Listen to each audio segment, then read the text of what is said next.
आज हा संदेश त्या प्रत्येकांसाठी आहे ज्यांच्यावर खोटे आरोप झाले आहेत, ज्यांना विनाकारण त्रास दिला गेला आणि ज्यांनी अन्याय सहन केला.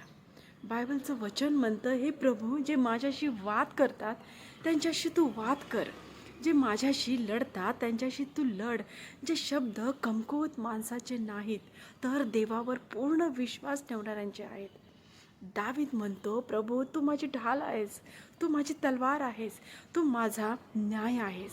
आज कदाचित लोक तुमच्या विरोधात उभे असतील, तुमचं नाव बदनाम करत असतील, तुमचं भलं पाहून वाईट वाईट परत करत असतील.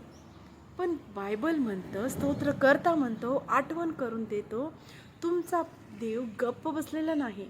जे खड्डे शत्रूंनी तुमच्यासाठी खोदलेत त्याच खड्ड्यात ते पडतील.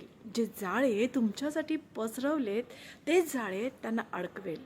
आणि शेवटी दावीद घोषित करतो, माझी जीभ तुझ्या न्यायाबद्दल बोलेल आणि दिवसभर तुझी स्तुती करेल. आज देव तुम्हाला सांगतो, लढाई तुमची नाही, ती प्रभूची आहे. शांत राहा, प्रार्थनेत उभे राहा आणि देवाचे न्याय पहा.